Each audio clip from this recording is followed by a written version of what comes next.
Hello everyone, आप सभी का स्वागत है हमारे यूट्यूब चैनल पर। हम पढ़ रहे हैं साइटोलॉजी यानी कि कोशिका विज्ञान, जिसमें जो आपका फर्स्ट टर्म होता है साइटो, इसका अर्थ क्या होता है सेल। और जो आप पीछे देख रहे हो लॉजी, इसका अर्थ होता है यहाँ पे स्टडी, यानी कि एक प्रकार से सेल के बारे में स्टडी करना ही क्या कहलाता है आपका साइटोलॉजी यानी कि कोशिका विज्ञान। इसी कोशिका विज्ञान के मैं आपके लिए टॉप 50 क्वेश्चन लेकर आया हूँ, जो कि प्रीवियस ईयर पर आधारित क्वेश्चन रहेंगे। और आप इस पीडीएफ को डाउनलोड भी कर सकते हैं, मैं इसका लिंक आपको डिस्क्रिप्शन में दे दूंगा, जाकर आप टेलीग्राम से डाउनलोड कर सकते हैं। तो चलिए हम बढ़ते हैं आपके फर्स्ट क्वेश्चन की ओर। आपका फर्स्ट क्वेश्चन है, जीवन की मूलभूत इकाई यानी कि यूनिट क्या है। तो यहाँ पे आपका एकदम करेक्ट आंसर होगा ऑप्शन ए यानी कि कोशिका। जो सेल होती है, कोशिका होती है, वो क्या मानी जाती है जीवन की मूलभूत इकाई, क्योंकि जो कोशिका होती है इसी के वजह से जो हर सजीव होता है यानी कि लिविंग होता है उसका निर्माण होता है। इसीलिए हर सजीव की जो सबसे छोटी या फिर बेसिक यूनिट मानी जाती है वो कौन मानी जाती है, कोशिका। कोशिका को ही सजीवों के शरीर की संरचनात्मक एवं कार्यात्मक इकाई भी कहा जाता है। इसके अलावा जो ये कोशिका शब्द होता है, ये आपको याद रखना है कि ये किस भाषा का शब्द होता है। तो ये होता है एक लैटिन भाषा का शब्द। इसके अलावा जो कोशिका शब्द होता है, इसका अर्थ क्या होता है, तो इसका अर्थ होता है एक प्रकार से छोटे छोटे कमरे। क्या होता है, छोटे छोटे कमरे। इसके अलावा जो आपका कोशिका होती है, इसकी खोज किसने की थी, ये भी एग्जाम में पूछी जाती है। तो ये भी आपको याद रखनी है कि ये किसने की थी, रॉबर्ट हुक ने। और कब की थी, तो ये की थी सन 1665 में। आपसे ये पूछी जाती है कि कोशिका की खोज किसके अंदर की गई थी। तो ये भी आपको नोट करना है, ये की गई थी कोरक टिश्यू के अंदर। अब कोरक टिश्यू क्या होता है, तो ये एक प्रकार की लकड़ी की छाल होती है जिसमें सर्वप्रथम कोशिका की खोज हुई थी। और ये पूछा जाता है कि रॉबर्ट हुक ने जो कोशिका की खोज की थी वो किस प्रकार की कोशिका थी। तो वो एक डेड कोशिका थी, यानी कि एक मृत सेल थी। क्या थी वो, आपकी एक मृत कोशिका। इसीलिए आपसे पूछा जाता है कि सर्वप्रथम मृत कोशिका की खोज किसके द्वारा की गई थी। तो वो आपको याद रखनी, रॉबर्ट हुक जी के द्वारा की गई थी। कब की गई थी, सन 1665 में। आपका नेक्स्ट क्वेश्चन है, साइटोलॉजी निम्न में से संबंधित है। तो यहाँ पे आपका एकदम करेक्ट होगा ऑप्शन बी यानी कोशिका का अध्ययन। जैसे कि अभी मैंने आपको बताया था कि जो साइटोलॉजी होती है, इसमें साइटो टर्म का अर्थ क्या होता है यहाँ पे एक प्रकार से, तो इसी का अर्थ होता है सेल यानी कि कोशिका। तो यहाँ पे जो आपका साइटोलॉजी होगा किससे संबंधित होगा, ये कोशिका से, यानी कि कोशिका का अध्ययन ही क्या कहलाता है एक प्रकार से साइटोलॉजी। इसके अलावा जैसे कि हम डिस्कस करें आपके अदर पॉइंट को, जिसमें पहला लिखा हुआ है उत्तक का अध्ययन। तो जो हिस्टोलॉजी होता है वो क्या होता है, आपका उत्तक के बारे में अध्ययन करना है, एक प्रकार से क्या कहलाता है यहाँ पे आपका हिस्टोलॉजी। इसके अलावा अगर हम बात करें ऑप्शन सी की, यानी कि दिल का अध्ययन। तो जो कार्डियोलॉजी होता है वो किससे संबंधित होता है, दिल से, यानी कि कार्डियोलॉजी क्या होता है, दिल के बारे में अध्ययन करना। अगर हम बात करें ऑप्शन डी की, यानी कि कैंसर के बारे में अध्ययन करना। तो जो ओन्कोलॉजी होता है वो क्या होता है, कैंसर से संबंधित होता है, यानी कि ओन्कोलॉजी क्या है, एक प्रकार से कैंसर की स्टडी। तो कैंसर के बारे में स्टडी करना ही क्या कहलाता है यहाँ पे, ओन्कोलॉजी। तो यहाँ पे आपका क्वेश्चन था कि साइटोलॉजी निम्न में से संबंधित है, तो करेक्ट ऑप्शन होगा आपका बी, कोशिका का अध्ययन।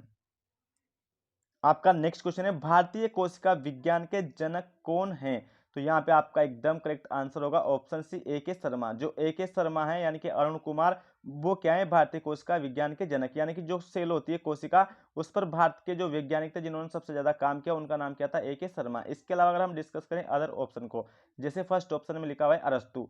तो जो बायोलॉजी होती है यानी कि जीव विज्ञान होती है, उस जीव विज्ञान के जनक कौन है, अरस्तु। इसके अलावा जो जूलॉजी होती है यानी कि जंतु विज्ञान, उस जंतु विज्ञान के जनक भी कौन है, अरस्तु।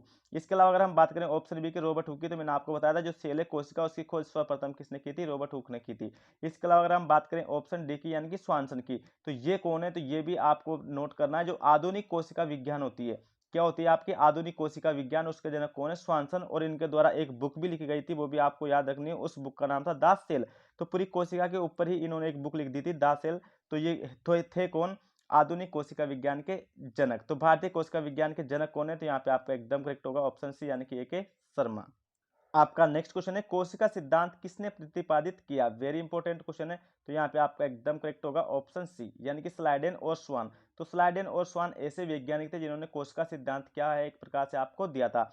और इनके द्वारा जो कुछ कथन बोले गए थे, वो कथन आपको याद रखने हैं कि जो स्लाइडेन और स्वान थे, इन्होंने कहा था कि जितने भी सजीव होते हैं उनका निर्माण कोशिका और कोशिका से मिले उत्पाद से होता है। क्या होता है, आपको क्या पॉइंट याद रखना है कि इनका एक कथन था, स्टेटमेंट था कि जितने भी सजीव होते हैं उनका निर्माण कोशिका और कोशिका के उत्पाद से मिलकर बना होता है। इसके अलावा जो स्लाइडेन और स्वान थे, इन्होंने ये कोशिका सिद्धांत कब दिया था, यानी कि सेल थ्योरी कब दी थी इन्होंने, तो इन्होंने दी थी 1838-39 में। ये भी आपको नोट करनी है। आपका नेक्स्ट क्वेश्चन है, कोशिका का जीवित अंश प्रोटोप्लाज्म कहलाता है, ये किससे बना होता है। वेरी वेरी इंपॉर्टेंट क्वेश्चन है एग्जाम की दृष्टि से। तो यहाँ पे आपका ऑप्शन डी एकदम करेक्ट होगा, यानी कि कोशिका द्रव, जिसको हम बोलते हैं साइटोप्लाज्म। इसके अलावा केंद्रक द्रव यानी कि न्यूक्लियोप्लाज्म, और अन्य कोशिकांग जितने भी ऑर्गेनेली होते हैं, यानी कि जो एक सेल होती है कोशिका, उसके बीच सेंटर में कौन होता है, केंद्रक। तो केंद्रक के अंदर एक लिक्विड होता है, उसे ही कहते हैं हम केंद्रक द्रव। इसके अलावा जो ये पूरी कोशिका होती है, इसमें एक लिक्विड होता है, उसी को बोला जाता है कोशिका द्रव यानी कि साइटोप्लाज्म। इसके अलावा जैसे कि इस कोशिका में बहुत सारे कोशिकांग होते हैं, जैसे कि माइटोकॉन्ड्रिया, गोल्गी बॉडी, लाइसोसोम, ये सभी क्या कहलाते हैं, अन्य कोशिकांग। तो इन सभी को मिलाकर एक प्रकार से क्या कहा जाता है, प्रोटोप्लाज्म कहा जाता है। और प्रोटोप्लाज्म क्या होता है, एक जीवित अंश होता है, ये भी आपको याद रखना है, क्या होता है, एक जीवित अंश होता है। तो यही प्रोटोप्लाज्म बना किस किस का होता है, कोशिका द्रव प्लस केंद्रक द्रव प्लस अन्य कोशिकांग। वेरी इंपॉर्टेंट है, एग्जाम की दृष्टि से आपको याद रखना है। इसके अलावा कुछ मुख्य पॉइंट जो आपको याद होने चाहिए, जैसे कि ये प्रोटोप्लाज्म है, इसे जीवन का क्या कहा जाता है, एक प्रकार से भौतिक आधार। तो जीवन का भौतिक आधार कहा जाता है किसको, प्रोटोप्लाज्म को, ये तो याद ही रखना है। लेकिन जीवन का भौतिक आधार किसने कहा, ये भी आपको याद रखना है, उनका नाम था हेक्सले। तो हेक्सले एक ऐसे वैज्ञानिक थे जिन्होंने प्रोटोप्लाज्म को, यानी कि एक प्रकार से जीव द्रव्य को, प्रोटोप्लाज्म को कहा जाता है हिंदी में जीव द्रव्य। तो जीव द्रव्य को उन्होंने क्या कहा था, जीवन का भौतिक आधार, उनका नाम क्या था, हेक्सले। इसके अलावा जो आपका प्रोटोप्लाज्म होता है यानी कि जीव द्रव्य, इसका सिद्धांत किसने दिया था, ये भी आपसे पूछा जाता है। तो सिद्धांत किसने दिया था, नोट करेंगे आप, मैक्स सुल्ज ने। तो ये भी आपके लिए वेरी इंपॉर्टेंट है एग्जाम की दृष्टि से। तो ये पॉइंट आपको याद रखना है कि जो प्रोटोप्लाज्म होता है यानी कि जीव द्रव्य, इसे जीवन का भौतिक आधार कहा जाता है, कहा किसने था, हक्सले ने। इसके अलावा जीव द्रव्य का सिद्धांत किसने दिया था, मैक्स सुल्ज ने। आपका नेक्स्ट क्वेश्चन है, 80% से अधिक कोशिका में पाए जाने वाला पदार्थ है। तो यहाँ पे आपका एकदम करेक्ट होगा ऑप्शन डी, यानी कि जल। जो वाटर होता है, जो एक कोशिका होती है, उसमें इसका लगभग कितना परसेंट होता है, तो इसका होता है 80% से भी अधिक। आपका नेक्स्ट क्वेश्चन है, संसार की सबसे छोटी कोशिका किसकी होती है, एग्जाम की दृष्टि से इंपॉर्टेंट है। तो यहाँ पे आपका करेक्ट आंसर होगा ऑप्शन ए, माइकोप्लाज्मा। जैसे कि आप फोटो में देख पा रहे हो, ये जो माइक्रोप्लाज्मा है, ये संसार की क्या होती है, सबसे छोटी क्या होती है, कोशिका होती है। और इसका साइज पूछा जाता है कि इसका साइज कितना होता है, तो इसका साइज होता है लगभग 1 माइक्रोमीटर से भी छोटा। क्या होता है इसका साइज, 1 माइक्रोमीटर से भी छोटा होता है, इसलिए इसको क्या कहा जाता है, संसार की सबसे छोटी कोशिका। और ये होता क्या है, तो ये एक प्रकार का बैक्टीरिया होता है, यानी कि एक प्रकार का ये जीवाणु होता है। तो जो माइक्रोप्लाज्मा होता है, इसके अलावा इसके आपसे अन्य नाम भी पूछे जाते हैं। तो अन्य नाम क्या क्या है आपको याद रखना है, पीपीएलओ एक होता है इसका, एमएलओ। जो पीपीएलओ होता है इसका फुल फॉर्म होता है पॉलीप्लूरोलाइक ऑर्गेनिज्म।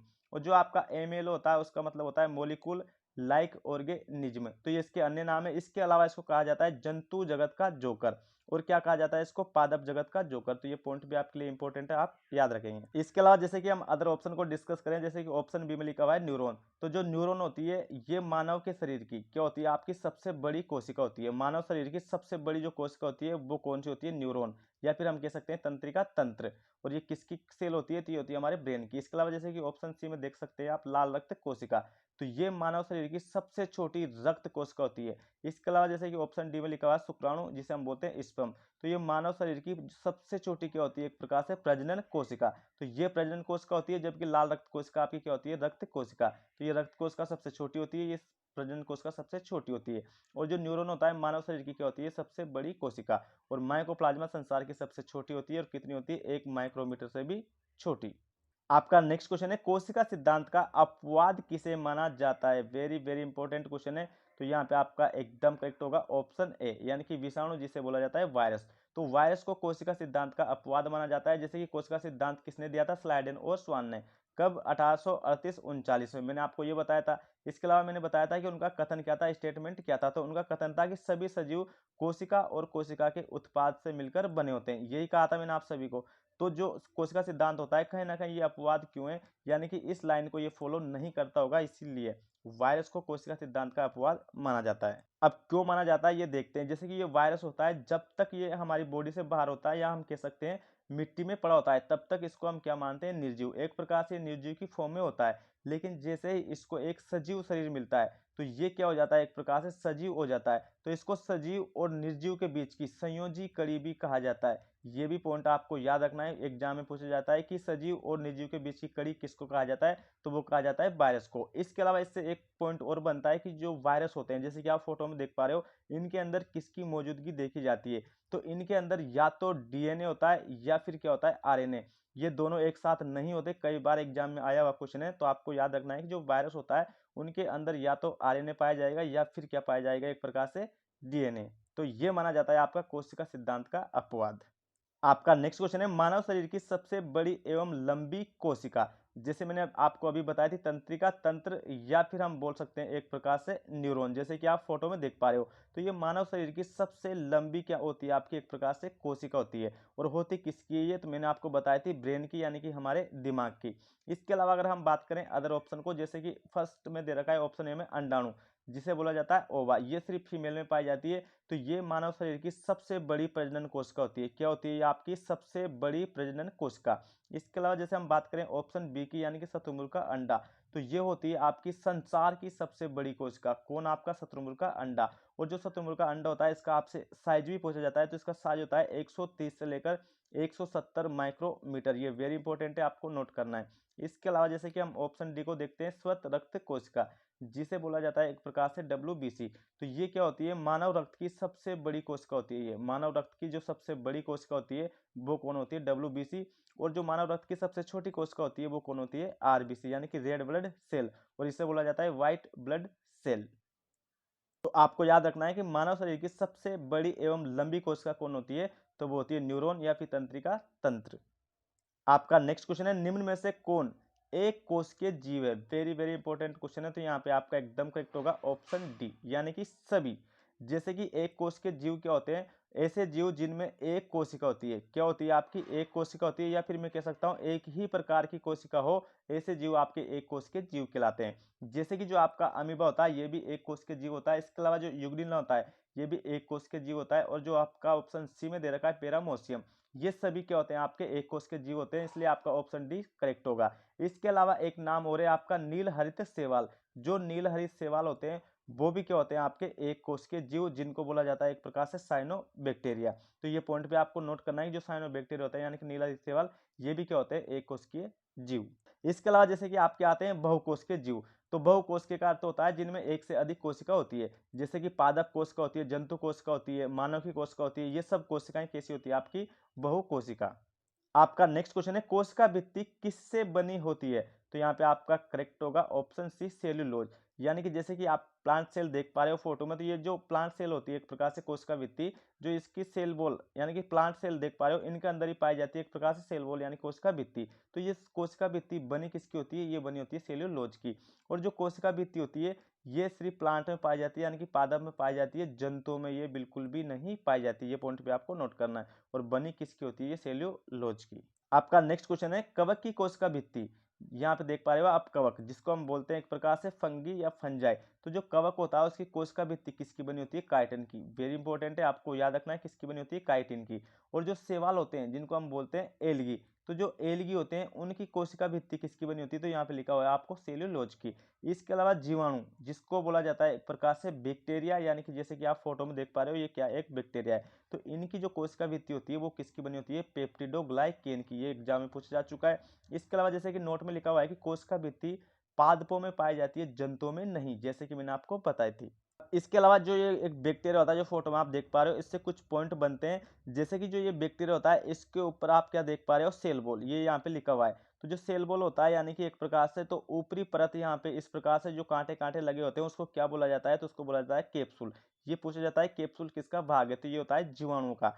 इसके अलावा जैसे कि आप एक पूंछ के आकार में देख रहे हो यहाँ पे, ये इसको क्या बोला जाता है, फ्लैजिला। तो ये क्या करती है, इसको कहीं ना कहीं आगे चलने में सहायता करती है, कौन, फ्लैजिला। तो ये पूछा जाता है कि जो जीवाणु होते हैं उनमें आगे चलने में कौन मदद करती है, तो आप याद रखेंगे फ्लैजिला।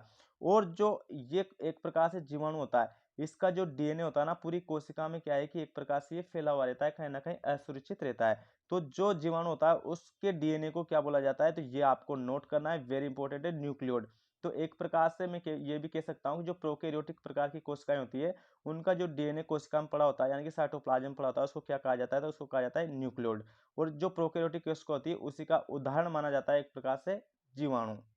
और जीवाणु की कोशिका भित्ति बनी किसकी होती है, तो पेप्टिडोग्लाइकेन। आपका नेक्स्ट क्वेश्चन है, कोशिका झिल्ली यानी कि सेल मेम्ब्रेन किससे बनी होती है।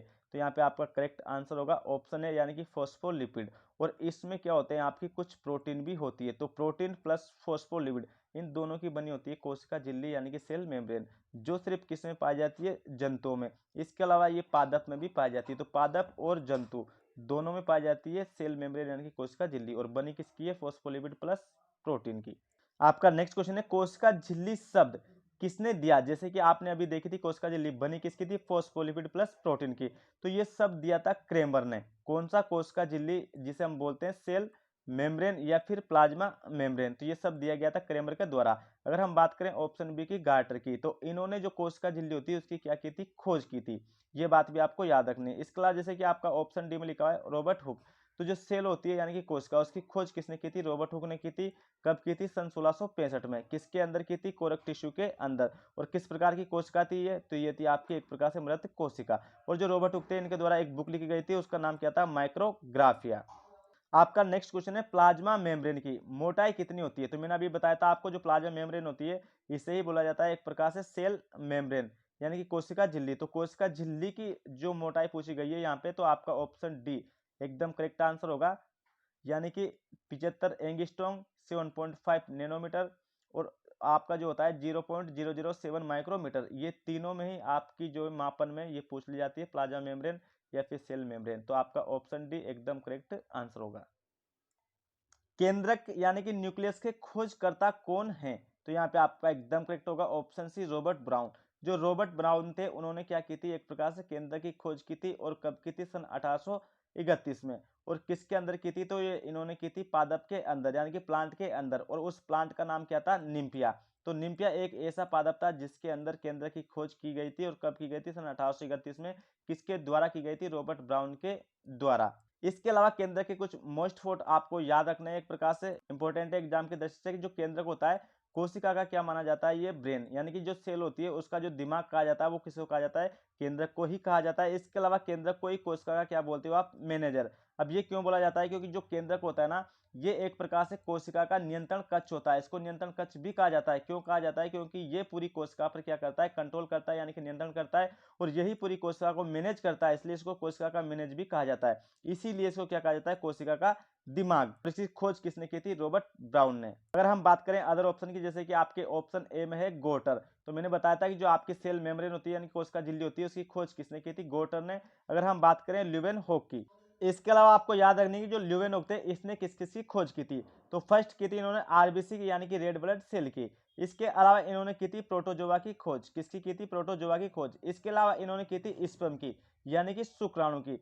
और जो आपका बैक्टीरिया होता है यानी कि जीवाणु, इसकी खोज भी किसके द्वारा की गई थी, रॉबर्ट हुक सॉरी आपके ल्यूवेनहोक के द्वारा। तो ये सभी खोजें भी पूछी जाती है कि ये सभी खोजें जो है किसने की थी, यानी कि आरबीसी, प्रोटोजोआ, स्पर्म और बैक्टीरिया। तो ये सब खोजें किसने की थी, ल्यूवेनहोक ने, यानी कि इनका पूरा नाम था एंटोनी वॉन ल्यूवेनहोक। इसके अलावा इनके द्वारा एक बुक लिखी गई थी जिसका नाम है सीक्रेट्स ऑफ नेचर। तो ये बुक भी पूछी जाती है कि सीक्रेट्स ऑफ नेचर बुक जो है किसके द्वारा लिखी गई थी, तो ये भी लिखी गई थी एंटोनी वॉन ल्यूवेनहोक के द्वारा। और इन्होंने ही सर्वप्रथम जीवित कोशिका की खोज की थी, और किसके अंदर की थी, बैक्टीरिया के अंदर यानी कि जीवाणु के अंदर। तो सभी पॉइंट इंपॉर्टेंट है, सबको आपको नोट करना है। कोशिका का सबसे बड़ा कोशिकांग कौन है, वेरी वेरी इंपॉर्टेंट है। तो यहाँ पे आपका एकदम करेक्ट होगा ऑप्शन बी यानी कि न्यूक्लियस, जिसे कहा जाता है केंद्रक। तो जो केंद्रक होता है ये कोशिका का सबसे बड़ा कोशिकांग माना जाता है। कोशिकांग का अर्थ होता है कोशिका के अंग। जैसे कि ये एक कोशिका है, जितने भी इसमें आप सभी देख रहे हो ये क्या है, एक प्रकार के कोशिकांग। तो जो ये आपका सेंटर में आपको दिखाई दे रहा है केंद्रक, यही है, क्योंकि जब भी इलेक्ट्रो माइक्रोस्कोप से कोशिका के अंदर देखा जाता है तो सबसे बड़ा जो कोशिकांग दिखाई देता है वो केंद्रक ही दिखाई देता है। और इसकी खोज किसने की थी, मैंने आपको बताया था, ये रॉबर्ट ब्राउन ने। कब की थी, सन 1831 में, और पादप के अंदर की थी, और उस पादप का नाम क्या था, निम्फिया पादप। और जो केंद्रक होता है इसी को बोला जाता है कोशिका का दिमाग यानी कोशिका का ब्रेन। और जो केंद्रक होता है आपका किस किस में ये नहीं पाया जाता, ये भी आपसे पूछा जाता है एग्जाम की दृष्टि से इंपॉर्टेंट है, ये भी आपको नोट करने। तो फर्स्ट होती है आपकी कौन, आरबीसी। जो आरबीसी होती है रेड ब्लड सेल, इनके अंदर केंद्रक नहीं होता, तो इसीलिए जो आरबीसी होती है उनको ब्रेनलेस माना जाता है। क्यों माना जाता है, क्योंकि जो आपका केंद्रक होता है उसको हम क्या बोलते हैं, कोशिका का ब्रेन। तो इनके अंदर तो आपका एक प्रकार से केंद्रक होता ही नहीं है, तो इनको इसीलिए ब्रेनलेस कोशिका बोला जाता है, किसको, आरबीसी को। इसके अलावा सेकेंड नंबर की होती है आपकी सीव सेल। कौन सी होती है आपकी, सीव सेल, यानी कि जिसे बोला जाता है चालनी कोशिका। तो ये होती है प्लांट के अंदर। तो चालनी कोशिका और आरबीसी इन दोनों में एक प्रकार से केंद्रक नहीं पाया जाता है। उसकी खोज किसने की थी, रॉबर्ट ब्राउन ने। तो कोशिका का सबसे बड़ा जो कोशिकांग होता है वो कौन होता है, केंद्रक। और जो दूसरे स्थान पर, ये पहले स्थान पर है सबसे बड़ा, और जो दूसरे स्थान पर होता है सबसे बड़ा वो कौन होता है, तो वो होता है आपका माइटोकॉन्ड्रिया। और सबसे छोटा कोशिका का सबसे छोटा कोशिकांग किसे माना जाता है, तो वो भी आपको याद होना चाहिए, उसका नाम है राइबोसोम। आपका नेक्स्ट क्वेश्चन है कोशिका का दिमाग और मैनेजर किसे कहा जाता है? तो ये मैंने आपको बता दिया किसको माना जाता है, न्यूक्लियस को, जिसे कहा जाता है एक प्रकार से केंद्रक। तो जो केंद्रक होता है उसी को कोशिका का दिमाग कहते हैं, उसी को कोशिका का मैनेजर कहते हैं। मैनेजर क्यों कहते हैं? क्योंकि ये पूरी कोशिका को एक प्रकार से कंट्रोल करता है, मैनेज करता है, और ये उसका एक प्रकार से ब्रेन होता है। क्या होता है? उसका दिमाग होता है। यानी कि जिस भी कोशिका में एक प्रकार से केंद्रक नहीं होगा वो ब्रेनलेस कोशिका खिलाएगी। तो ये केंद्रक का फोटो है। तो इस केंद्र की खोज किसने की थी? रॉबर्ट ब्राउन ने, और इसी को कहा जाता है कोशिका का दिमाग और मैनेजर।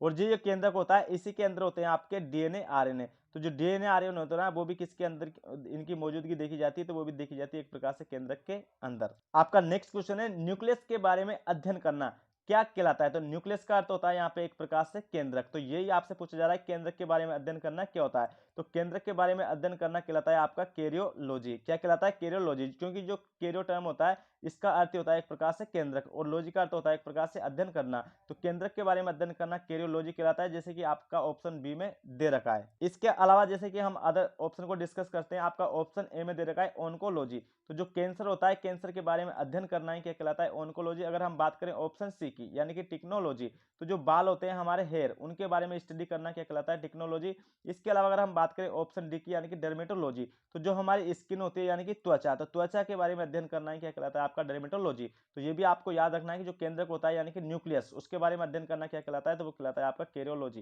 यानी कि ऑप्शन बी आपका एकदम सही उत्तर होगा। आपका नेक्स्ट क्वेश्चन है न्यूक्लियर मेम्ब्रेन किसकी बनी होती है? तो यहाँ पे जो न्यूक्लियर मेम्ब्रेन होती है इसका अर्थ होता है एक प्रकार से केंद्रक झिल्ली। क्या होता है? केंद्रक झिल्ली। जैसे कि आप फोटो में देख पा रहे हो ये केंद्रक है। तो इस केंद्रक के ऊपर एक ऐसे पतली सी मेम्ब्रेन होती है, पतली सी झिल्ली होती है, उसे ही बोला जाता है एक प्रकार से न्यूक्लियर मेम्ब्रेन। तो ये किसकी बनी होती है? तो ये बनी होती है आपकी ऑप्शन बी एकदम करेक्ट होगा, लिपोप्रोटीन। तो केंद्रक झिल्ली किसकी बनी होती है? लिपोप्रोटीन की बनी होती है। और यहाँ पे आपको एक नोट भी दे रखा है कि न्यूक्लियोप्लाज्म रंगहीन होता है यानी कलरलेस होता है, वेरी इंपॉर्टेंट है। अब ये न्यूक्लियोप्लाज्म क्या होता है? तो जो केंद्रक होता है उसके अंदर एक लिक्विड भरा होता है, इस प्रकार से एक लिक्विड यानी कि एक तरल, उसे ही कहा जाता है यहाँ पे एक प्रकार से न्यूक्लियोप्लाज्म यानी कि केंद्रक द्रव। तो केंद्रक द्रव का रंग पूछा जाता है वो कैसा होता है? रंगहीन यानी कि कलरलेस, उसके पास कोई रंग नहीं होता। तो जो न्यूक्लियर मेम्ब्रेन होती है किसकी बनी होती है? केंद्रक झिल्ली। आपको याद रखना है लिपोप्रोटीन की। आपका नेक्स्ट क्वेश्चन है केंद्रक के किस भाग में कोशिका विभाजन सबसे पहले होता है? वेरी इंपॉर्टेंट है। तो यहाँ पे आपका एकदम करेक्ट होगा ऑप्शन बी यानी कि न्यूक्लियोलस। इसको बोला जाता है हिंदी में केंद्रिका। तो जो केंद्रिका होती है ना ये किसका भाग होती है? एक प्रकार से केंद्रक का। तो जो केंद्रिका होती है इसके अंदर सबसे पहले सेल डिवीजन की एक प्रकार से शुरुआत होती है, यानी कि कोशिका विभाजन के अंदर इसकी शुरुआत होती है। जैसे कि क्वेश्चन में पूछा गया था कि कोशिका विभाजन सबसे पहले होता है, तो वो कहाँ होता है? केंद्रिका के अंदर। इसे ही बोला जाता है एक प्रकार से न्यूक्लियोलस। और ये किसका भाग होती है? तो ये भी आपको याद रखना है केंद्रक का भाग होती है। और जो केंद्रिका होती है इसकी खोज किसने की थी? तो इसकी खोज की थी एक प्रकार से फोंटाना ने। ये बात भी आपको नोट करनी है। और इसी से होता है सबसे पहले सेल डिवीजन यानी कोशिका विभाजन। और कोशिका विभाजन क्या होता है? एक कोशिका जब अपने आप को डिवाइड करके बहुत सारी कोशिकाओं का ग्रुप बनाती है वही कहलाता है आपका सेल डिवीजन यानी कि कोशिका विभाजन। आपका नेक्स्ट क्वेश्चन है न्यूक्लियस के किस भाग में राइबोसोम पाया जाता है? यानी कि केंद्रक के किस भाग में राइबोसोम पाया जाता है ये आपको बताना है। तो यहाँ पे आपका एकदम करेक्ट होगा ऑप्शन बी न्यूक्लियोप्लाज्म, जिसे क्या कहा जाता है? केंद्रक द्रव। तो जो केंद्रक द्रव होता है उसमें क्या होता है? आपका राइबोसोम। इसके अलावा जो केंद्रक द्रव होता है उसमें क्या होते हैं? आपके क्रोमेटिन, जो एक धागे नुमा संरचना होती है, ये बात भी आपको नोट रखनी है। इसके अलावा जो केंद्रक द्रव होता है इनमें पाए जाते हैं एंजाइम। तो इनके अंदर एंजाइम भी पाए जाते हैं और इनके अंदर क्रोमेटिन भी पाए जाते हैं। इसके अलावा जो राइबोसोम होते हैं ये भी पाए जाते हैं किसमें? न्यूक्लियोप्लाज्म में यानी कि केंद्रक द्रव में। और जो न्यूक्लियोप्लाज्म होता है इसका रंग कैसा होता है? ये आपको मैंने बताया था, ये कलरलेस होता है यानी कि रंगहीन होता है। और भाग किसका होता है? ये केंद्रक का। आपका नेक्स्ट क्वेश्चन है डीएनए और आरएनए में कौन सा अम्ल डीएनए और आरएनए को कौन सा अम्ल कहा जाता है? वेरी इंपॉर्टेंट है। तो यहाँ पे आपका एकदम करेक्ट होगा ऑप्शन बी यानी कि न्यूक्लिक अम्ल। तो जो न्यूक्लिक अम्ल होते हैं एक प्रकार से ये किसे बोला जाता है? तो यही बोला जाता है डीएनए और आरएनए दोनों को ही क्या कहते हैं? एक प्रकार से न्यूक्लिक अम्ल। जैसे कि यहाँ पे ये डीएनए का फोटो है, ये आरएनए का फोटो है, इन दोनों को मिलाकर आप क्या बोलते हो? तो इन दोनों को ही मिलाकर बोला जाता है न्यूक्लिक अम्ल। आपका नेक्स्ट क्वेश्चन है न्यूक्लिक अम्ल के बारे में सबसे पहले किसने बताया? जैसे कि मैंने अभी आपको बताया न्यूक्लिक अम्ल क्या होते हैं? DNA plus RNA. तो जो डीएनए प्लस आरएनए है इन दोनों के बारे में किसने बताया था ये आपसे पूछा जा रहा है। तो यहाँ पे आपका ऑप्शन बी एकदम करेक्ट होगा, फ्रेडरिक मिसर ने। तो फ्रेडरिक मिसर ने बताया था न्यूक्लिक अम्ल के बारे में यानी कि डीएनए प्लस आरएनए के बारे में। इसके अलावा जो आपके डीएनए और आरएनए होते हैं इनका मॉडल अलग अलग दिया गया है। जैसे कि डीएनए होता है इसका मॉडल किसने दिया था? वाटसन एवं क्रिक ने। यह आपको नोट करना है, वाटसन एवं क्रिक। दो वैज्ञानिक थे, इन्होंने क्या दिया था, डीएनए का मॉडल। इसके अलावा आपसे पूछा जाता है कि जो आरएनए होता है इसका मॉडल किसने दिया था। जो आरएनए है उसका मॉडल भी किसके द्वारा दिया गया था, फ्रेडरिक मिश्र के द्वारा। और फ्रेडरिक मिश्र ने ही बताया था सबसे पहले न्यूक्लिक अम्ल के बारे में। और न्यूक्लिक अम्ल क्या होते हैं, डीएनए प्लस आरएनए। आपका नेक्स्ट क्वेश्चन है, डीएनए का मॉडल किसने प्रतिपादित किया।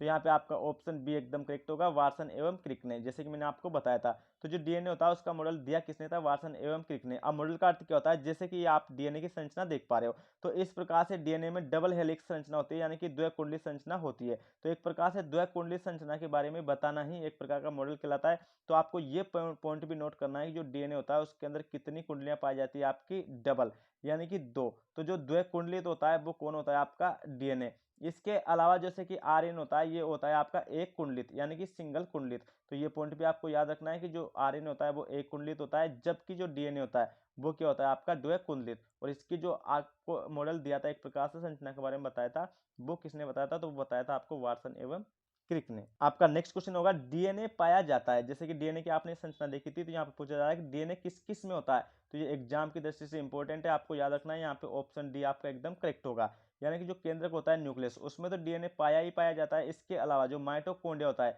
जिसको कोशिका का ऊर्जा घर कहा जाता है, इसमें भी क्या पाया जाता है, डीएनए पाया जाता है। इसके अलावा जो हरित लवक होता है, एक प्रकार से क्लोरोफिल, ये किसमें पाया जाता है, सिर्फ पादप में। तो इसके अंदर भी डीएनए होता है, और जो आपका माइटोकॉन्ड्रिया होता है उसमें भी डीएनए होता है, और केंद्रक के अंदर भी डीएनए होता है। तो इस प्रकार से आपका ऑप्शन डी एकदम करेक्ट होगा, ये आपको याद रखना है। आपका नेक्स्ट क्वेश्चन है, निम्न में से द्विकुंडलित संरचना पाई जाती है। वेरी इंपॉर्टेंट है, मैंने आपको बताया था, जैसे कि आप फोटो में देख पा रहे हो, ये क्या है, आपका एक डीएनए। तो डीएनए के अंदर ना डबल हेलिक्स संरचना होती है, और ये बताया किसने था हमें, वाटसन एवं क्रिक ने। तो यहाँ पे आपका एकदम करेक्ट होगा ऑप्शन ए, यानी कि डीएनए। तो डीएनए में पाई जाती है द्विकुंडलित संरचना।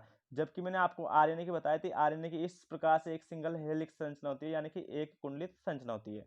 और जो आरएनए होता है उसका मॉडल किसने दिया था, तो इसका मॉडल दिया था फ्रेडरिक मिसर ने।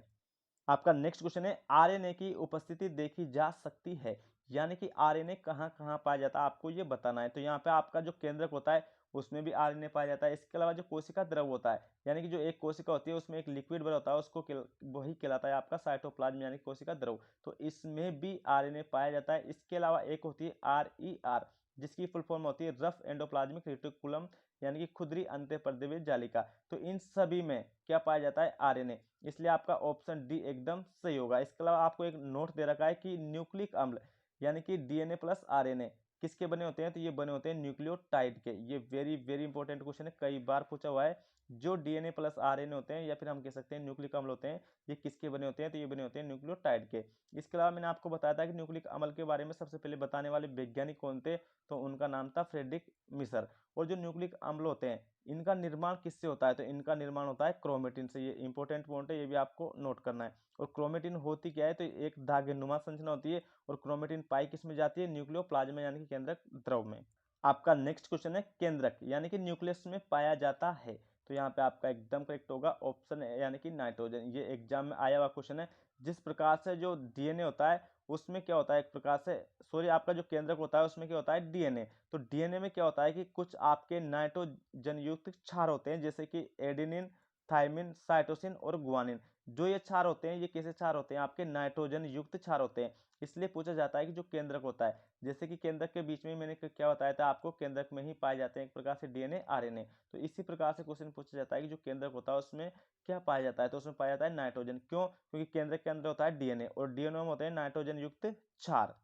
तो इसी वजह से बोला जाता है कि जो आपका केंद्रक होता है उसमें क्या उपस्थित होता है, एक प्रकार से नाइट्रोजन। आपका नेक्स्ट क्वेश्चन है, आरएनए में थायमिन की जगह क्या आ जाता है। वेरी वेरी इंपॉर्टेंट क्वेश्चन है। तो आरएनए में थायमिन की जगह क्या आ जाता है, जैसे कि आरएनए में लिखा हुआ है साइटोसिन, गुआनिन, एडिनिन और यूरेसिल। तो जो थायमिन होता है ना, ये क्या होता है आपका डीएनए में, यानी कि जो डीएनए होता है उसके अंदर ना साइटोसिन, गुआनिन, एडिनिन और थायमिन ये सभी होते हैं, लेकिन क्या नहीं होता, एक प्रकार से यूरेसिल नहीं होता। तो जो आरएनए होता है उसमें नई चीज क्या आती है, यूरेसिल। तो यहाँ पे आपका ऑप्शन बी इस प्रकार से करेक्ट होगा, ये इंपॉर्टेंट है, पूछा जाता है। तो आरएनए में थायमिन की जगह क्या आता है, तो यहाँ पे आपको याद रखना है यूरेसिल। और जो डीएनए होता है उसमें यूरेसिल की जगह क्या होता है, तो वहां पे होता है एक प्रकार से थायमिन। और ये क्या होते हैं, एक क्षार होते हैं, और कैसे क्षार होते हैं, ये नाइट्रोजन युक्त क्षार। आपका नेक्स्ट क्वेश्चन है, डीएनए का एक भाग क्या कहलाता है? ये भी एग्जाम की दृष्टि से इंपॉर्टेंट है, तो यहाँ पे आपका एकदम करेक्ट होगा ऑप्शन ए यानी कि जीन। जैसे कि आप फोटो में देख पा रहे हो, ये एक प्रकार का क्या है? डीएनए। और ये जो डीएनए होता है इसका एक प्रकार से खंड यानी कि इसका एक सेगमेंट ही क्या कहलाता है? तो ये कहलाता है जीन। इसके अलावा जैसे कि मैंने नोट में लिखा है कि डीएनए में हाइड्रोजन बंध पाए जाते हैं, ये भी एग्जाम में पूछा जाता है। तो डीएनए के अंदर हाइड्रोजन बंध होते क्या है? जैसे कि ये चार आपको दिखाई दे रहे हैं, एडेनिन, थाइमिन, साइटोसिन, गुआनिन। इनके बीच में ये क्या है कि ये जो बंध है ना, ये कहलाते हैं आपके हाइड्रोजन बंध। जैसे कि एडेनिन और थाइमिन के बीच में कितना दिखाई दे रहा है आपको? 2, तो इसे हम कहेंगे डबल हाइड्रोजन बंध। और जो आपको साइटोसिन और गुआनिन नजर आ रहा है, इनके बीच में मैंने 3 डंडियां बनाई है, इसका अर्थ होता है आपका ट्राई हाइड्रोजन बंध। तो जो आपका एडेनिन और थाइमिन होता है, इसके बीच में पाए जाते हैं आपके डबल हाइड्रोजन बंध। जबकि जो आपका साइटोसिन और गुआनिन होता है, इसके बीच में पाए जाते हैं आपके ट्राई हाइड्रोजन बंध।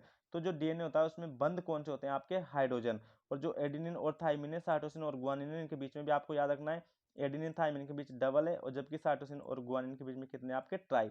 तो डीएनए का एक भाग कहलाता क्या है? तो ये कहलाता है आपका जीन। इसके अलावा कुछ और याद रखना है कि जो जीन होता है उसका अध्ययन क्या कहलाता है? तो जीन का बारे में स्टडी करना एक प्रकार से ये कहलाती है आपकी अनुवांशिकी, जिसे हम इंग्लिश में कहते हैं जेनेटिक्स। तो जो अनुवांशिकी होती है वो किसका अध्ययन होती है? वो होती है जीन का अध्ययन। अब अनुवांशिकी क्या होती है? तो जो गुण हमें पिछली पीढ़ी से मिलते हैं, उन गुणों को ये अगली पीढ़ी में लेकर जाती है, वही होता है एक प्रकार से अनुवांशिकी।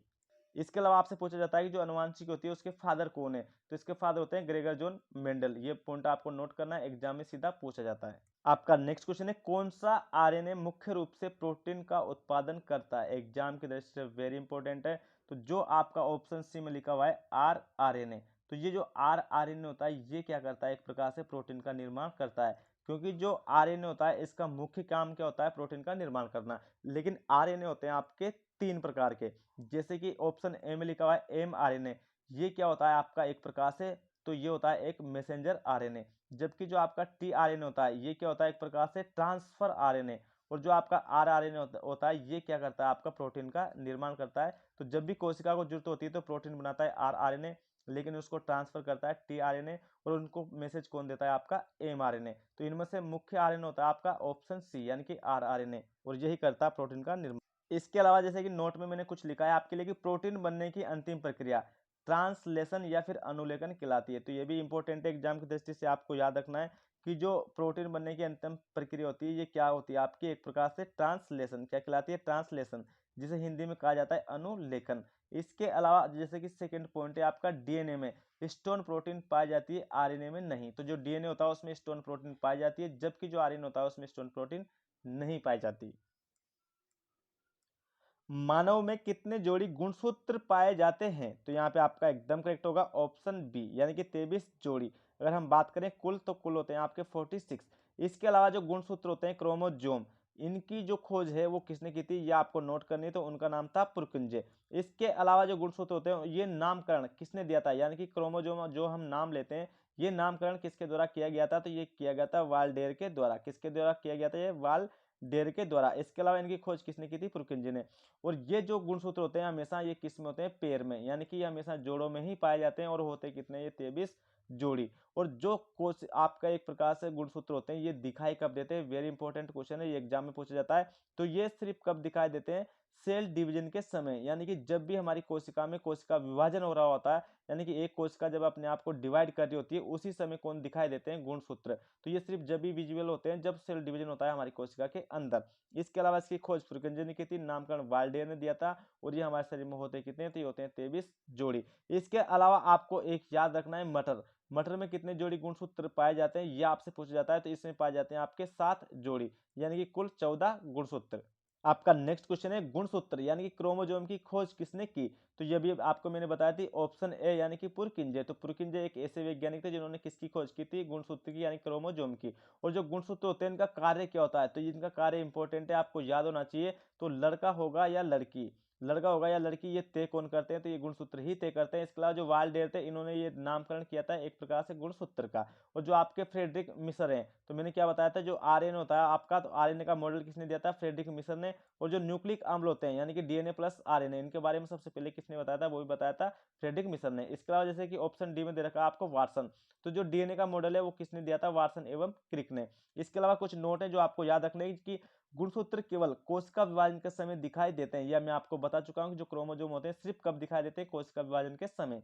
इसके अलावा गुणसूत्र डीएनए प्लस स्टोन से प्रोटीन से बने होते हैं। वेरी इंपॉर्टेंट है, जो क्रोमोसोम होते हैं ये बने किससे होते हैं, तो डीएनए प्लस स्टोन प्रोटीन से। इसके अलावा जो गुणसूत्र होते हैं लगे कहाँ होते हैं, तो इस प्रकार से जो डीएनए होता है उस डीएनए के ऊपर लगे होते हैं आपके गुणसूत्र, और ये केवल किस में होते हैं, जोड़े में पाए जाते हैं। आपका नेक्स्ट क्वेश्चन है, महिला और पुरुष दोनों में समान है। तो सबसे पहले हम देखते हैं गुणसूत्र। जो क्रोमोसोम होते हैं ये होते हैं आपके दो प्रकार के, एक होते हैं ऑटोसोम, एक होते हैं ओलोसोम। और कितने होते हैं, ये कुल आपके 23 जोड़ी यानी कि 23 पेयर। जिनमें से जो आपके ऑटोसोम होते हैं ये एक ऐसे गुणसूत्र होते हैं जो मेल और फीमेल यानी कि महिला और पुरुष दोनों में क्या होते हैं, ये आपके समान।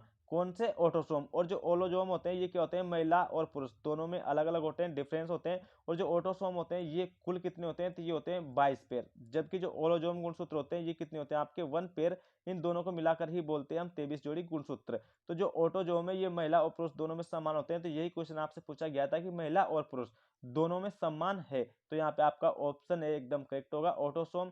जबकि जो ओलोसोम होते हैं ये क्या होते हैं, महिला और पुरुष दोनों में अलग अलग पाए जाते हैं। तो इंपॉर्टेंट क्वेश्चन था, आपको याद रखना है। आपका नेक्स्ट क्वेश्चन है, लिंग निर्धारक यानी कि सेक्स डिटरमाइन गुणसूत्र होते हैं। वेरी वेरी इंपॉर्टेंट क्वेश्चन है। तो यहाँ पे आपका एकदम करेक्ट होगा ऑप्शन है यानी कि पुरुष, यानी कि लड़का होगा या लड़की। ये किसके करेक्टर बताए थे अभी आपको मैंने, गुणसूत्र के। गुणसूत्र का काम क्या होता है, लड़का होगा या लड़की ये डिसाइड करते हैं। लेकिन मेनली जो लिंग निर्धारण गुणसूत्र होता है वो किसका होता है, पुरुष का। यानी कि एक प्रकार से जो पुरुष के गुणसूत्र होते हैं ये क्या होते हैं, आपके एक्स वाई।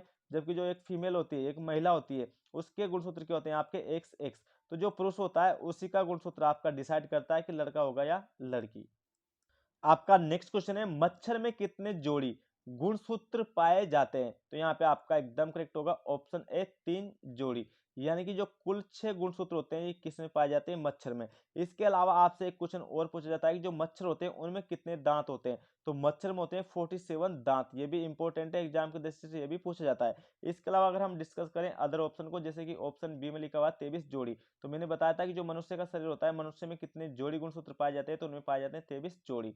अगर हम बात करें ऑप्शन सी की, तो मैंने आपको बताया था कि जो मटर होती है उसमें कितने जोड़ी गुणसूत्र होते हैं, तो उसमें होते हैं 7 जोड़ी। अगर हम बात करें ऑप्शन डी की बात, यानी कि 19 जोड़ी, तो जो केट होती है यानी कि बिल्ली, उस बिल्ली में पाए जाते हैं यहाँ पे 19 जोड़ी गुणसूत्र। इसके अलावा आपसे कुछ और पूछे जाते हैं, जैसे कि जो टमाटर होता है उस टमाटर में कितने जोड़ी गुणसूत्र पाए जाते हैं, तो ये भी आपको याद रखना है, कितने पाए जाते हैं, 12 जोड़ी। इसके अलावा जो चावल होते हैं, चावल यानी कि राइस, उनके अंदर कितने जोड़ी गुणसूत्र होते हैं, 12। इसके अलावा जैसे कि आपको नोट में लिख रखा है कि सबसे ज्यादा जो गुणसूत्र होते हैं ये फर्न के पौधे में पाए जाते हैं। यानी कि फर्न नाम का एक पौधा होता है उसमें सबसे ज्यादा गुणसूत्र पाए जाते हैं। और कितने पाए जाते हैं, आपके 1262 एक प्रकार से कुल होते हैं। और जोड़े में कितने होते हैं, 631 जोड़े। तो मच्छर में कितने जोड़ी गुणसूत्र होते हैं, तो 3 जोड़ी। और दांत कितने होते हैं, 47। दोनों एग्जाम की दृष्टि से इंपॉर्टेंट है, आपको याद रखने हैं। आपका नेक्स्ट क्वेश्चन है, जीन का निर्माण होता है। तो आपका करेक्ट होगा ऑप्शन ए यानी कि डीएनए। जिस प्रकार से ये एक डीएनए होता है, तो जब डीएनए का एक टुकड़ा टूटता है, एक खंड टूटता है, उस खंड के टूटने से ही किसका निर्माण होता है, जीन का निर्माण होता है। और जीन का काम क्या होता है, तो अनुवांशिक लक्षणों को एक प्रकार से एक पीढ़ी से दूसरी पीढ़ी में ट्रांसफर करना। इसीलिए जो आपका जीन होता है उसके बारे में अध्ययन करना भी आपका जेनेटिक्स कहलाता है, यानी कि अनुवांशिकी कहलाता है। और जो अनुवांशिकी होती है उसके जनक कौन होते हैं, तो इसके जनक होते हैं ग्रेगर जॉन मेंडल। ये भी एग्जाम में पूछा जाता है कि अनुवांशिकी के फादर कौन है, तो आपको याद रखना है ग्रेगर जॉन मेंडल। और जो जीन होते हैं इसकी खोज किसने की थी, तो इसकी खोज की थी जोहानसन ने। ये भी आपको नोट करना है। आपका नेक्स्ट क्वेश्चन है, जीन का अध्ययन करना क्या कहलाता है। तो ये भी मैंने आपको बताया था, ऑप्शन एकदम करेक्ट होगा, यानी कि जेनेटिक्स, जिसे हिंदी में कहा जाता है अनुवांशिकी। तो जीन के बारे में अध्ययन करना क्या कहलाता है, अनुवांशिकी। और अनुवांशिकी क्या होती है, जो भी गुण हमें पिछली पीढ़ी से मिलते हैं उन गुणों को अगली पीढ़ी में ट्रांसफर करना ही एक प्रकार का अनुवांशिकी कहलाता है। इसके अलावा ऑप्शन बी में दे रखा है आपको कार्डियोलॉजी। जो हमारा हार्ट होता है, हृदय यानी कि दिल, उसके बारे में अध्ययन करना कार्डियोलॉजी कहलाता है। जबकि ऑप्शन सी में दे रखा है आपको न्यूरोलॉजी। तो जो हमारे न्यूरॉन होते हैं, जो हमारी ब्रेन की सेल होती है, तो न्यूरॉन के बारे में अध्ययन करना ही न्यूरोलॉजी कहलाता है। इसके अलावा जैसे कि ऑप्शन डी में दे रखा है आपको नेफ्रोलॉजी, यानी कि जो नेफ्रॉन होता है, यानी कि जो किडनी की सेल होती है उनके बारे में अध्ययन करना ही क्या कहलाता है, नेफ्रोलॉजी। यानी कि नेफ्रॉन के बारे में अध्ययन करना नेफ्रोलॉजी। आपका नेक्स्ट क्वेश्चन है, बालों का रंग आंखों का रंग निर्भर करता है। तो यहाँ पे आपका एकदम करेक्ट होगा ऑप्शन है यानी कि जीन। जैसे कि मैंने कहा था जीन के बारे में अध्ययन करना क्या कहलाता है आपका जेनेटिक्स यानी कि अनुवांशिकी। तो मैंने कहा था कि अनुवांशिकी क्या होती है, जो गुण हमें पिछली पीढ़ी से मिलते हैं उसको अगली पीढ़ी में ट्रांसफर करना ही अनुवांशिकी कहलाता है। तो ये गुण कैसे होते हैं, तो ये यही गुण होते हैं जैसे कि बालों का रंग, आंखों का रंग, ये क्या होते हैं एक प्रकार से हमारे अनुवांशिक लक्षण होते हैं। तो इन्हीं लक्षणों को ट्रांसफर कौन करते हैं, आपके जीन करते हैं। और यहाँ पे एक नोट है, डीएनए का एक भाग क्या कहलाता है, जीन। ये भी इंपॉर्टेंट है, आपको याद रखना है। तो जो डीएनए का एक भाग होता है यानी कि डीएनए का जब एक टुकड़ा टूटता है तो वही कहलाता है एक प्रकार से जीन। और जिनकी खोज किसने की थी, तो ये की थी आपके जोहानसन ने। आपका नेक्स्ट क्वेश्चन है, अल्टमैन ने माइटोकॉन्ड्रिया को क्या नाम दिया। सबसे पहले हम जानेंगे माइटोकॉन्ड्रिया के बारे में कि इसकी खोज किसने की थी। तो जो माइटोकॉन्ड्रिया होता है उसकी खोज की थी अल्टमैन और फ्लेमिंग ने। ये बात आपको याद रखनी है, किसने की थी, अल्टमैन और फ्लेमिंग ने। तो जो अल्टमैन थे इसने माइटोकॉन्ड्रिया को बायोप्लास्ट कहा था, और जो फ्लेमिंग था इन्होंने माइटोकॉन्ड्रिया को क्या कहा था, जैसे कि ऑप्शन बी में लिखा हुआ है फिला। तो अल्टमैन और फ्लेमिंग दोनों एक ऐसे वैज्ञानिक थे जिन्होंने माइटोकॉन्ड्रिया की खोज की थी, जैसे कि आप चित्र में देख पा रहे हो। तो जो अल्टमैन थे इन्होंने नाम दिया था इसे बायोप्लास्ट, जबकि फ्लेमिंग ने दिया था इसको फिला। इसके अलावा जैसे कि ऑप्शन सी में लिखा हुआ है माइटोकॉन्ड्रिया, तो आप सभी जानते हैं कि जो सी बेंडा थे, सी बेंडा द्वारा दिया गया था माइटोकॉन्ड्रिया का नाम। इसके अलावा ऑप्शन डी में दे रखा है ऊर्जा घर। तो जो माइटोकॉन्ड्रिया है इसको ऊर्जा घर हम कहते हैं, लेकिन ये कहा किसने था, तो ये कहा था सिक्विस्ट ने। ये भी आपको नोट करना है। आपका नेक्स्ट क्वेश्चन है, पहली बार यकृत कोशिका से माइटोकॉन्ड्रिया को बाहर किसने निकाला था। यानी कि जो लीवर होता है उससे सबसे पहले जो माइटोकॉन्ड्रिया को बाहर निकाला था वो कौन थे, तो वो थे आपके बेंसली। इसके अलावा इनके साथ एक वैज्ञानिक और थे जिनका नाम था हारे। तो हारे और बेंसली एक ऐसे वैज्ञानिक थे जिन्होंने यकृत कोशिका से किसको निकालता, माइटोकॉन्ड्रिया को। इसके अलावा जैसे कि ऑप्शन बी में दे रखा है आपको मेवज। तो मेवज एक ऐसे वैज्ञानिक थे जिन्होंने सबसे पहले जो पादप कोशिका होती है उसमें माइटोकॉन्ड्रिया की खोज की थी।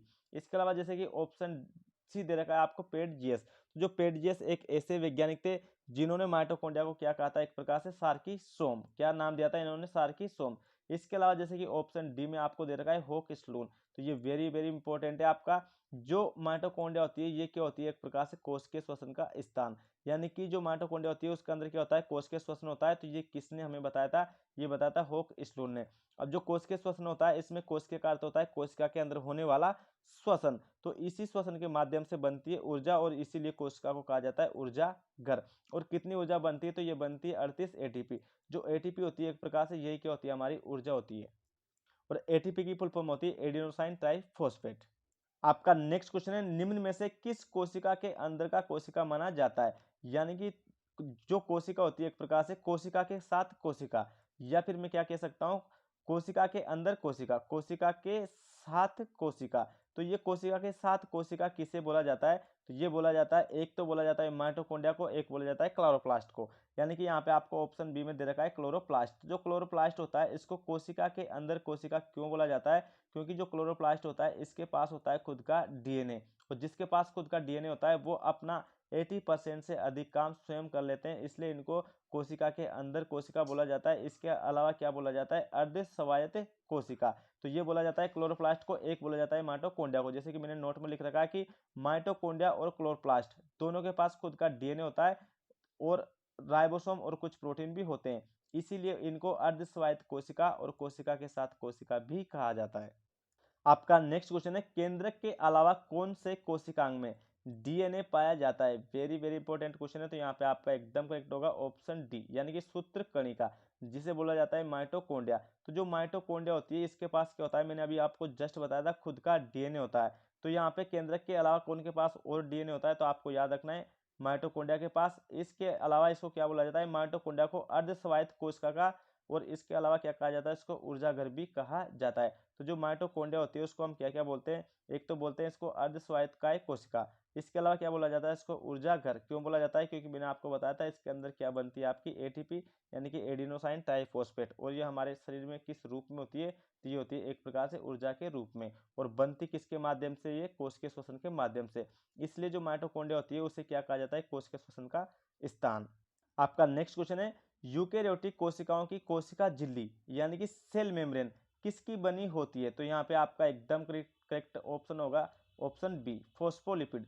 जो यूकेरियोटिक कोशिकाओं की कोशिका झिल्ली होती है यानी कि सेल मेम्ब्रेन होती है, जैसे कि ये आप देख पा रहे हो, ये क्या है, एक प्रकार से यूकेरियोटिक कोशिका होती है। जो इनके ऊपर की ये लेयर होती है इसे ही बोला जाता है एक प्रकार से कोशिका झिल्ली या फिर सेल मेम्ब्रेन। ये किसकी बनी होती है, तो आपको याद रखना है फोस्फोलिपिड।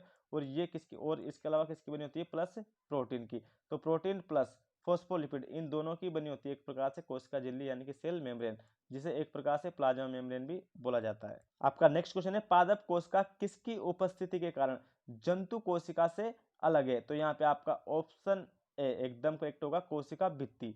यानी कि जो कोशिका पादप कोशिका होती है वो जंतुओं से क्यों भिन्न होती है, क्यों अलग होती है? कोशिका भित्ति के कारण, क्योंकि जो जंतु होते हैं उनमें कोशिका भित्ति नहीं होती, किसमें होती है? सिर्फ पादप कोशिका में। तो आपका ऑप्शन है एकदम करेक्ट होगा। आपका नेक्स्ट क्वेश्चन है, किस कोशिकांग को आत्महत्या की थैली कहा जाता है? तो यहाँ पे आपका एकदम करेक्ट होगा ऑप्शन सी, लाइसोसोम। तो जो लाइसोसोम होते हैं इन्हें क्या कहा जाता है? आत्महत्या की थैली। और इनकी खोज किसने की थी? तो इनकी खोज की गई थी ड्यू डेवे के द्वारा। इसके अलावा लाइसोसोम को क्या क्या कहा जाता है? तो इसको कहा जाता है परमाणु बम, ये आपको नोट करना है। इसके अलावा तीसरा नंबर, इसको कहा जाता है सफाई कर्मी। क्या कहा जाता है? सफाई कर्मी। तो सफाई कर्मी और परमाणु बम और लाइसोसोम को आत्महत्या की थैली ये सभी कहते हैं। क्यों कहते हैं? क्योंकि जो आपका लाइसोसोम होता है इसके अंदर होते हैं हाइड्रोलाइटिक एंजाइम, ये पूछे जाते हैं। और जो हाइड्रोलाइटिक एंजाइम होते हैं इनका पीएच मान कितना होता है? 4 से 5। और इनका नेचर कैसा होता है यानी कि प्रकृति? तो इनकी प्रकृति होती है अम्लीय। अब परमाणु बम, आत्महत्या की थैली और सफाई कर्मी क्यों बोलते हैं? क्योंकि जब भी किसी कोशिका के ऊपर वायरस बैक्टीरिया अटैक करता है तो उसको मारता कौन है? आपके हाइड्रोलिक एंजाइम। ये एक प्रकार से उसको मार देते हैं यानी कि सफाई कर देते हैं, इसलिए इसको सफाई कर्मी भी कहा जाता है। और जब ज्यादा वायरस बैक्टीरिया इस पर अटैक कर जाता है तो ये ज्यादा एंजाइम बनाते हैं और ज्यादा एंजाइम के बनने के कारण इनकी थैली फट जाती है, इसलिए इनको परमाणु बम भी कहा जाता है। और फटने के बाद ये क्या करती है? फिर अपनी ही कोशिकाओं को मारने लग जाती है, इसलिए इसको आत्महत्या की थैली भी कहा जाता है। तो किस कोशिकाओं को आत्महत्या की थैली बोलते हो आप? लाइसोसोम को, जिसकी खोज की थी डी डुवे ने। आपका नेक्स्ट क्वेश्चन है, कोशिका में राइबोसोम की अनुपस्थिति में निम्नलिखित में से कौन सा कार्य नहीं होता है? यानी कि राइबोसोम की अनुपस्थिति में कौन सा कार्य नहीं होगा? तो पहले आपको पता होना चाहिए कि राइबोसोम का मुख्य कार्य क्या होता है। तो राइबोसोम का मुख्य कार्य होता है प्रोटीन का निर्माण करना। तो यहाँ पे आपका ऑप्शन डी एकदम सही होगा, प्रोटीन संश्लेषण। अगर राइबोसोम की अनुपस्थिति होगी किसी भी कोशिका के अंदर तो आप समझ जाएंगे कि किसका निर्माण नहीं होगा? वहां पे प्रोटीन का निर्माण। अब नोट में मैंने कुछ लिखा है आपके लिए कि राइबोसोम एक कोशिकांग है जो प्रोटीन संश्लेषण में सहायक होता है। इन्हें प्रोटीन बनाने वाली फैक्ट्री भी कहा जाता है, ये आपसे पूछा जाता है। इसके अलावा जो राइबोसोम होते हैं इसकी खोज किसने की थी? तो इसकी खोज की थी पिलेड ने। और जो राइबोसोम होता है एक प्रकार से इनका निर्माण किससे होता है? कई सारे एमिनो एसिड जब मिलते हैं तो किसका निर्माण होता है? एक प्रकार से राइबोसोम का। और राइबोसोम एक प्रकार से हम कह भी सकते हैं कि जब कई एमिनो अम्ल मिलते हैं तो यही प्रोटीन का निर्माण करती है। और इसी प्रोटीन का निर्माण कौन करता है? राइबोसोम, जिसकी खोज की थी पेलेड ने। आई होप कि आपको वीडियो पसंद आया होगा। अगर हमारा वीडियो पसंद आया तो वीडियो को ज़्यादा से ज़्यादा लाइक और शेयर करना ना भूलें। Thank you. इस पीडीएफ को आप डिस्क्रिप्शन में मैं लिंक दे दूंगा टेलीग्राम की, वहां से जाकर इस लिंक को भी आप डाउनलोड कर सकते हैं। Thank you. स्वस्थ रहो, मस्त रहो। जय हिंद, जय भारत।